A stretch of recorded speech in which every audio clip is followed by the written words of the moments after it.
Asia transformed massively in just one century. From a region carved up by colonial empires to the powerhouse of today's emerging multipolar world, BRICS, the SCO, ASEAN, so many of the key pillars of the new global order are now anchored right here in Asia. To discuss the continent's stunning success and its future, I'm joined today by the prolific Singaporean diplomat and academic Dr. Kishore Mahbubani, the author of Has China Won? The Asian 21st Century and Living the Asian Century. Dr. Mahbubani, welcome. My pleasure. By the way, you can call me ambassador or professor, but I'm not doctor. I'm sorry. I read that video. It's okay. Actually. Yeah. Ambassador Mahbubani, which is very nice because you served actually in the United Nations twice, Singapore's ambassador to the UN. Yes. And can you tell me a bit, is my assessment that Asia is really going to be one of the new centers of this multipolarity? Do you share that assessment? No, Asia is not just going to become one center, it's going to become the center. But of course, within Asia, there'll be multiple poles, by the way. Asia itself will be multipolar, not just part of a multipolar world. And certainly, the key point I emphasize in my writings is that the 200 years of Western domination of world history have been an aberration. Because from the year 1 to the year 1820, the two largest economies of the world were always those of, China and India. Mm-hmm. So it's only in the last 200 years that Europe took off and North America took off. But this Western domination was always an aberration. It has come to an end, and it's ending very fast. And I always give one statistic to illustrate this. If you compare the combined economy of the European Union with China, in the year 2000, the combined economy of the European Union was 8 times bigger than China, right? Today, they're about the same size. Yeah. And by 2050, Europe will be half the size of China.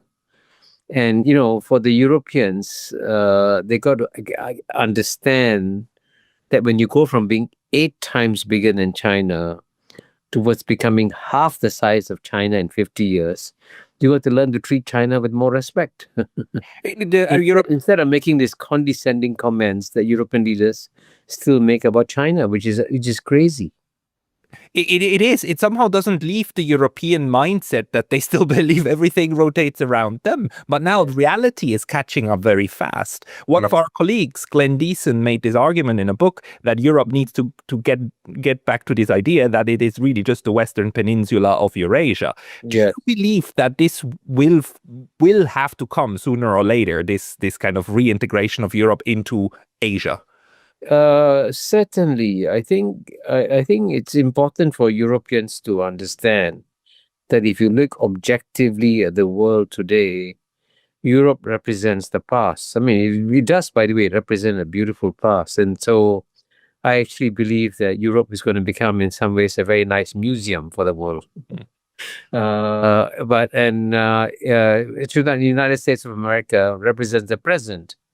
But Asia represents the future. That's where all the future growth is going to come from.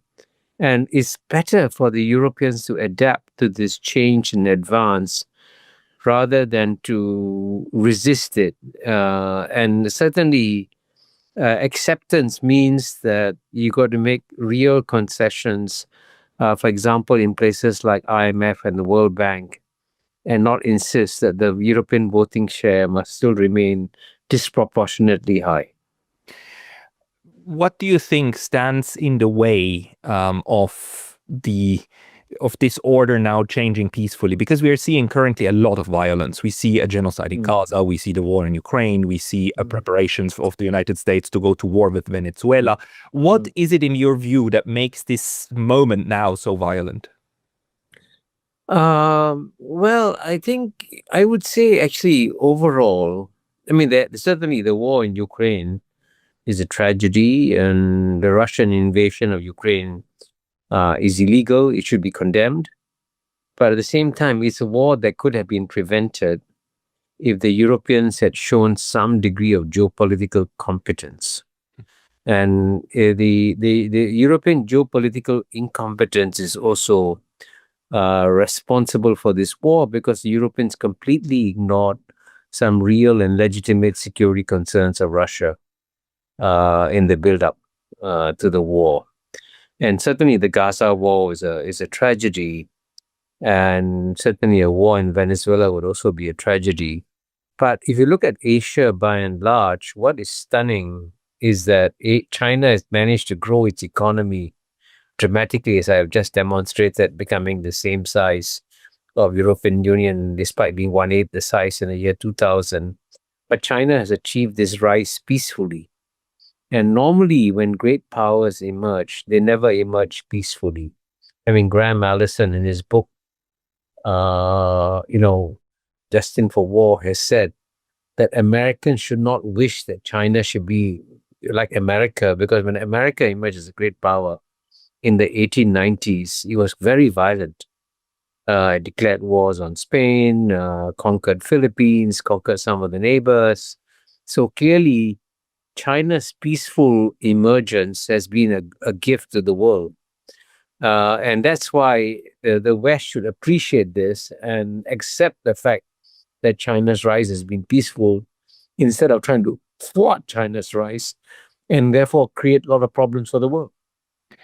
Do you, from your experience also as a diplomat who had to interact a lot with the Europeans and the Americans, the West in general, do you think they can do that? Do you think they're able to jump over their own shadow and actually say, like, okay, fine, this time we're going to try to approach others on eye level?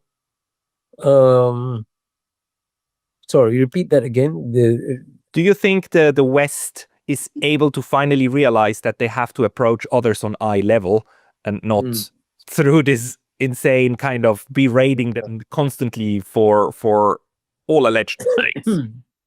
Well, I mean, I would say the more thoughtful people in the West understand that the world has changed, and the West has got to stop talking down to Asians, for example, right? But many of the leaders cannot admit it, You remember President Joe Biden famously said when he was president, he said that the Chinese have the goal of becoming the number one power in the world. But he said, it ain't gonna happen on my watch, No American president wants to be president of the United States when it becomes the number 2 power in the world. So, that shows that a sense of lack of reality, because at some point in time, I don't know when, Chinese economy will become the largest economy in the world. And it's better to prepare for it in advance and accept it rather than to keep denying it. Earlier on, for example, I mentioned the voting shares in IMF. Even though both EU and China are about the same size, they have about 17-18% of the world's GNP. But the EU share of IMF voting shares is 27%, and China's share is 6%. Now, in theory, according to the voting shares in IMF are supposed to represent your share of the global GNP. So EU has got to cut down its voting share from 27% to 17%, and China has got to increase its share from 6% to 17%. And then you have a voting share that reflects the world of today, not the world of yesterday. But that's a concrete example of how the Europeans are refusing to accept the fact that, Asia has risen and you got to adapt and change. Do you think it is more realistic to try to nudge the West to actually adapt these institutions, or does it make more sense to just build new ones? Because it seems to me that, especially within BRICS, the idea at the moment is to let's build the new infrastructure and just, if the West ever wants to join, maybe in the future they can, but let's go ahead. Well, I think most Asian states actually, surprisingly, are happy to live with the current global order that was created by the West in 1945 at the end of World War II. So you look at all the major global institutions, the United Nations family of institutions like World Health Organization, the World Trade Organization, IMF, World Bank, you name it. They were all created by the West at the peak of its power at the end of World War II. Now, in theory, with Asia rising, Asia can say, hey, we don't want these Western institutions. We want to create our own. But actually, the Asians want to keep these institutions. But of course, these institutions got to adapt and accept Asia's return. So, for example, within the UN, you have a UN Security Council, in theory, it has 15 members, but in practice, as Singapore discovered when we were members of the council in 2001, 2002, that there are actually 5 members who control the council, the P5, and which is, of course, United States, Russia, China, UK, France.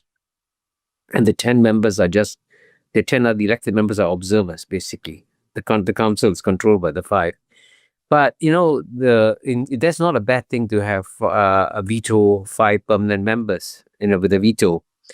But you got to represent the great powers of today and not the great powers of yesterday. That's what the Security Council was designed to have. And so, for example, you take UK, for example, right? And I'll compare UK with India, okay? And the reason I compare UK with India is that 100 years ago, the British could rule India effortlessly. It's shocking that 100,000 Englishmen could rule over 300 million Indians. Amazing, right? Now, that world is, of course, it won't happen again. But even as recently as the year 2000, the British economy was 3.5 times bigger than the Indian economy. Today, of course, the Indian economy is bigger, but by 2050, the Indian economy will be 4 times bigger than the British economy. Now, when that day comes, it will be absurd to have the UK as a permanent member of the UN Security Council and India not as a member. So if the British want to be gracious about it, the British should say, okay, India is now a much more powerful country than me. The British should graciously give up their permanent seat in the UN Security Council to India. And when I wrote this article for the Financial Times, I thought the Financial Times wouldn't print it. To my surprise, they printed it. So I think the more thoughtful British realize that the time has come for the British to give up their seat in the UN Security Council to India. But that's the sort of thing, these are the sort of changes you need to make. So you keep the institution of the UN, but you change the composition.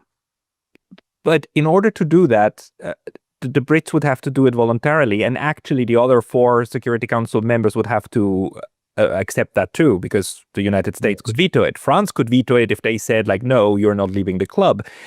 Is it realistic to believe that the institution, that these declining powers have the ability to actually say, like, fine, we need, for the greater good of everybody, we need to disempower ourselves and empower the others? Because we don't often see that in world politics, do we? Yeah, you're right. In France could veto, and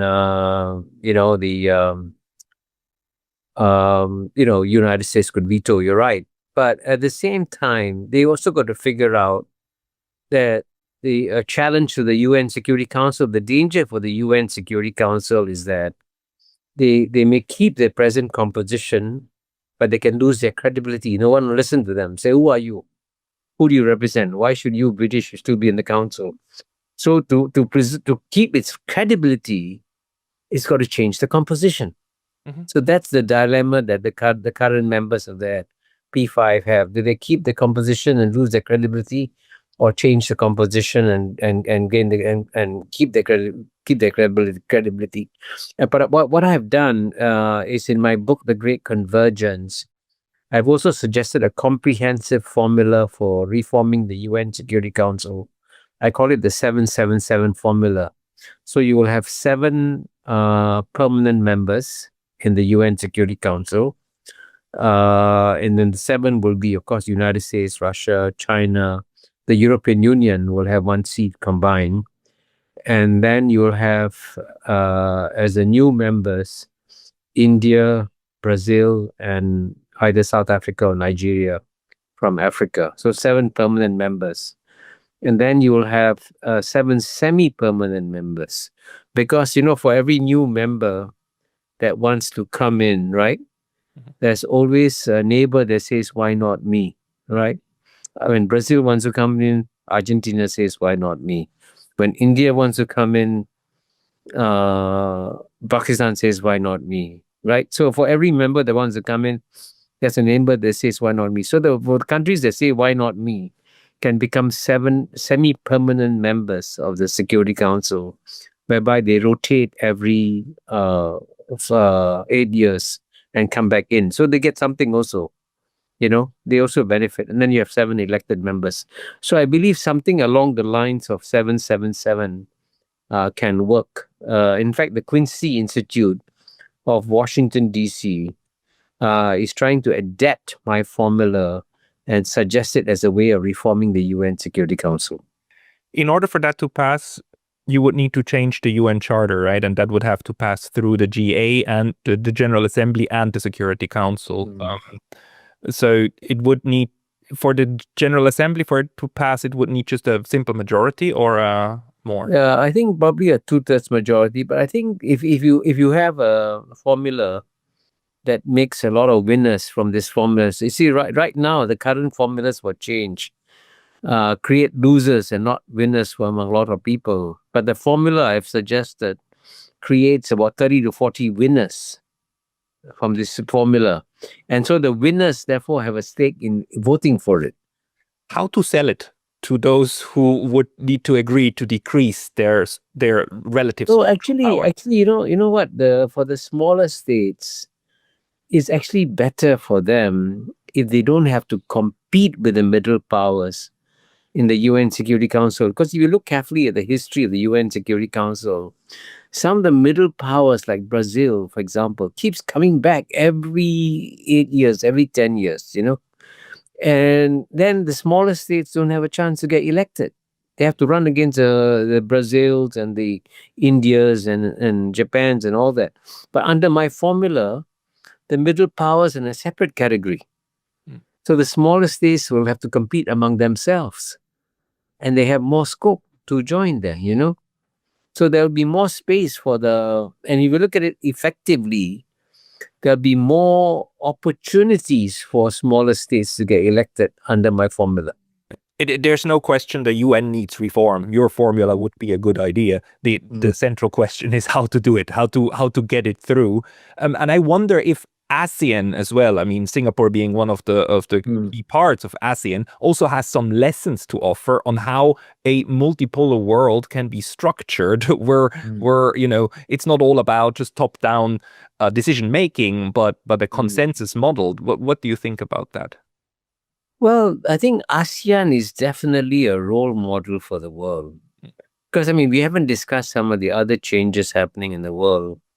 And I always say that the new world that is coming is what I call a 3M world, And the 3M meaning that it will be multi-civilizational, multipolar, and multilateral. And the reason why the world needs to study ASEAN is that ASEAN is the most successful multi-civilizational club in the world. In fact, no other region of the world is as diverse as Southeast Asia is. Indeed, among the close to 700 million people in Southeast Asia, you have 250 million Muslims, 150 million Christians, 150 million Buddhists, Mahayana Buddhists, Hinayana Buddhists, you have Taoists, Confucianists, Hindus, and you also have lots of communists in Southeast Asia. So it is by far the most diverse region of planet Earth. Yet it has preserved itself as an oasis of peace and prosperity. So what ASEAN has done is ASEAN has provided a multi-civilizational laboratory for the world so you can understand how different civilizations can live with each other in peace. And that's what the 21st century is going to be all about, because the Western civilization has got to learn to live in peace with stronger Chinese civilization, stronger Indian civilization, stronger Islamic civilization. And the reason why ASEAN is the only one that can offer a model, because if you look at the European Union, for example, the European Union has been around much longer than ASEAN, but it still remains a Christian club. And, Turkey has applied to join for, 30, 40 years now. And the fact that the European Union cannot even admit one Islamic member shows that the European Union is psychologically not preparing itself for a multi-civilizational world, but ASEAN is teaching the world how to live in a multi-civilizational world. One other thing that the West seems unwilling to give up is this thinking in black and white and friend and enemy, in ally or adversary. But ASEAN and Asia in general, it doesn't go that route. The rest of the world doesn't go the way of forming more and more alliances. How do you see the security structure actually? What can we learn about how Asia organized its security structure? Well, one thing you notice that, relatively speaking, in Asia, the major powers are not building alliance structures. So China is not building an alliance structure. India is not building an alliance structure. Indonesia is not building an alliance structure. Of course, some Asian states are allies of the West, of United States. I mean, Japan, South Korea, Philippines, Thailand. But at the same time, they're also pragmatic. Even though they're allies of the United States, they're still keeping up their good ties with China. Although, as you know, right now, Japan and China seem to be having a very difficult patch. But they've gone through difficult patches before and they've come out of it. So I hope they'll come out of this difficult patch too. But the notion of creating exclusive alliances is not part of the Asian tradition, because we are much more inclusive. We say that we'd rather have people who are different from us in the same club, because we have to live with people who are different from us and not similar to us. So within ASEAN, for example, the West, for example, under the Western system, you have to be a democracy before you can join the Western alliance, right? But, some of the states in ASEAN are democracies, some are not democracies. We say, okay, you choose your political system. We don't pass judgment on it. We accept you for what you are, and we will live with you, And that's the acceptance of diversity is a big asset of Asia, rather than the Western tradition of creating like-minded alliances. Do you think the pressure on Southeast Asia and other regions will increase to actually, have more balanced security ties, meaning like less eggs in one single basket? Like Singapore, it seems to be especially like a bit in this tension of like, are we an integral part of the US alliance system or are we not? Do you think, in my view, I think it would the pressure will increase for places to be more neutral in the sense of having more partners. But how do you see it? Well, I think certainly in the case of the most Asian countries, for example, I mean, there's no question. My book Has China Won, which you mentioned, tries to explain why the US-China contest will definitely accelerate over the next 10 to 20 years. This is normal because the world's number one power will never give up its position gracefully. It will always try to push down the number one emerging power. So the fact that the United States is pushing down China is logical, predictable behavior of any number one power. So we should not be surprised by it. But what's interesting is that, unlike in the case of the Cold War, when the United States was very successful in recruiting allies, both in advanced European countries and also among developing countries. I mean, in the Cold War, countries like Indonesia, Pakistan, Egypt, and to some extent even China were allies of the United States in the Cold War. But this time around, in the contest between the United States and China, almost all the major countries in the world, especially in the global south, have said, we're not taking sides. We want to be friends with the United States of America. We want to be friends with China. And I think that's the pattern. And certainly among the 11 ASEAN countries, they have made their position very clear. They want to be friends with the United States and they want to be friends with China, and they don't want to take sides. And that in general also reflects the position of the global south countries too. There's this, to me, very telling very telling video about the foreign minister of India, Mr. Jaishankar, in a interview about 1.5-2 years ago, when the Western interviewer really pressed him on when push comes to shove, will you be with the West or with China? Will you be with the West or will you be with China? It seems not to register in the West that you can have friendship or not defined relationships with several sides. Do you also observe that? Yes, certainly. And India will emerge as a strong independent pole in a multipolar world. I already gave you the example of how India's economy is growing very rapidly compared to the British economy. And in the case of India, it's already the 5th largest economy in the world. And very soon, within 4 to 5 years, it will become the 3rd largest economy in the world. And so clearly 10 years from now, you'll be United States and China will be the number 1, number 2 positions, and India will be the number 3 position. And so there's no reason for India to align itself with either the United States or with China, because it's big enough, strong enough to be an independent third pole. And frankly, the rest of the world will be happy to see India as an independent third pole, because if the independent third pole doesn't take sides, it provides political cover for other countries also not to take sides in this US-China contest. Very concrete question, but do you think it is about time that we start reforming a very old part of international law called the law of neutrality in order to adapt it to this modern version of being multi-aligned? Well, I think I don't think that they will be necessarily neutral, They will be, in my view, the word non-aligned is still very much more accurate, because on some issues, clearly, countries will work closely with the United States, for example, because the United States is still a leading country in many areas, and the world will still have to work with the United States. And in other areas, they'll work closely with China. So they're not necessarily being neutral. They're being non-aligned and willing to work with everybody.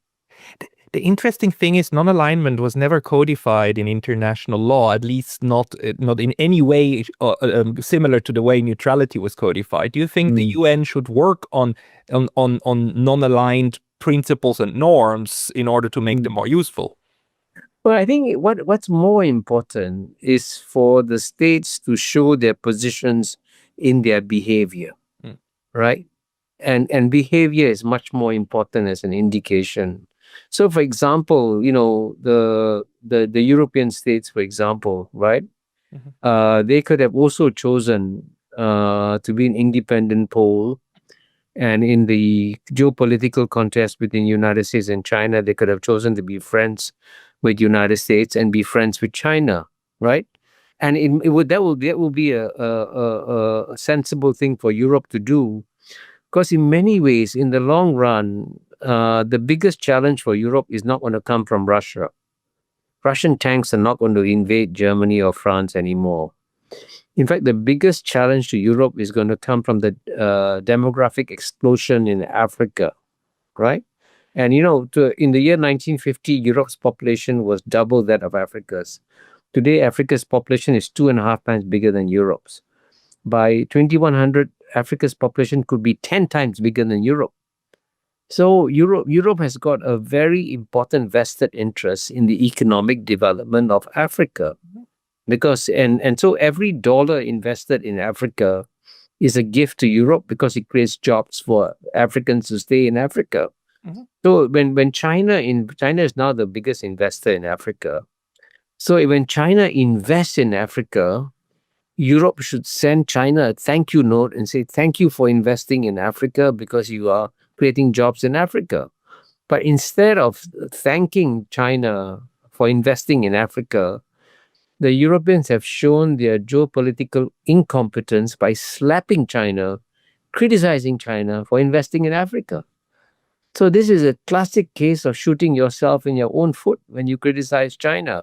So I find that when I listen to the European leaders like Elizabeth von der Leyen, Kaya Kallas, or Annalena Baerbock, the former foreign minister of Germany, I find that they don't step back and do a very rational, pragmatic, long-term strategic calculation of what are Europe's interests in the long run and what should Europe do to protect itself in the long run. So I'm actually, in some ways, the best friend that Europe has, because I'm trying to tell the Europeans, look at your own interests, and your own interests dictate that you should not necessarily take the side of the United States against China, because your interest, geopolitics is a combination of two words, geography and politics.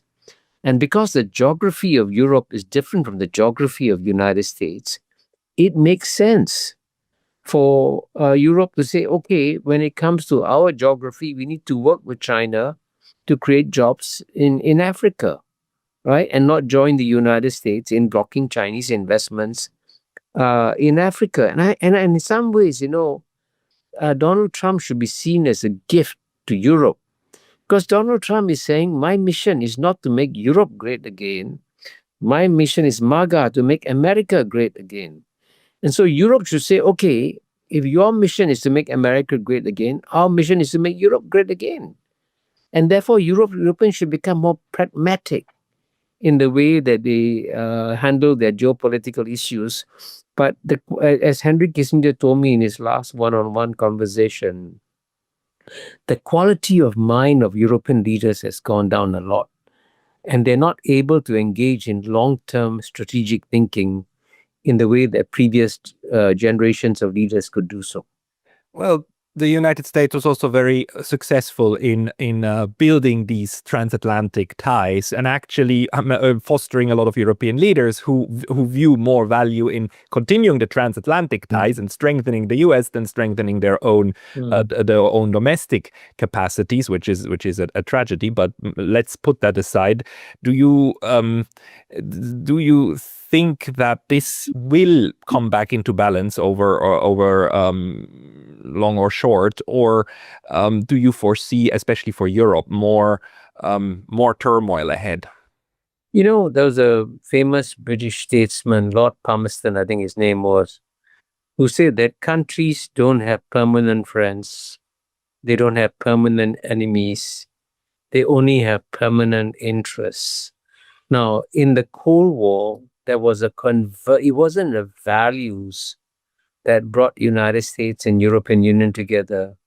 There was a convergence of interests. Both felt equally threatened by the Soviet Union. And they say, okay, if you have a common enemy, you cooperate, right? The Soviet Union was right there at the border of Europe. In fact, Soviet tanks were very close to Germany. So it made sense for Germany to form a close alliance with the United States of America. Now, China is 12,000 kilometers. The gap between Brussels and Beijing is 12,000 kilometers or more. China is not a threat to Europe. So, so in that case, if you want to look after your own interests, as by the way, Donald Trump is actually, to be fair to him, looking after American interests very well, right? He's taking care of American interests. So I think certain parts. So therefore, Europe should also learn to take care of its own interests and decide where its interests converge and where its interests diverge. Because in the long run, geopolitical alliances are not based on values; they are based on interests, as Lord Palmerston said.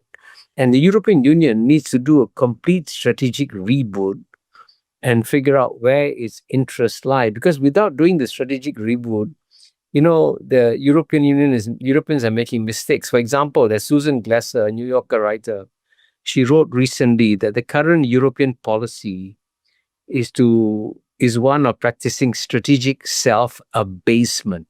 Mm-hmm. Now that's her words, strategic self-abasement. Now, strategic self-abasement means kowtowing.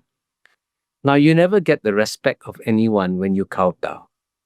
So the Europeans should therefore work out their own independent foreign policy and not rely just only on, relying on others to save their interests.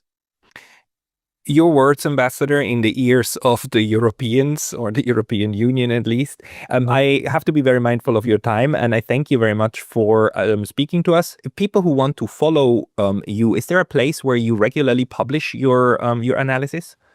Well, I mean, I use I have a website, www.mamubani.net, but I also have Twitter, Facebook, LinkedIn, and Substack.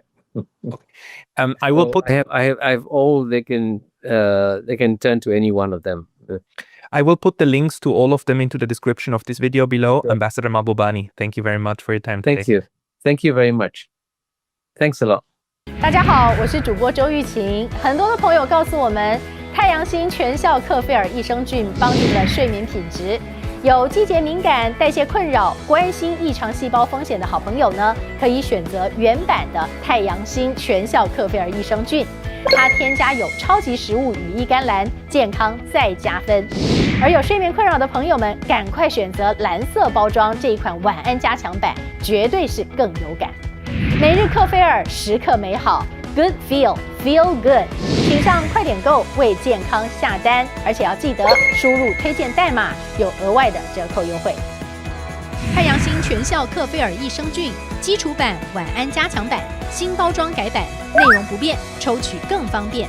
要吃就吃最好的。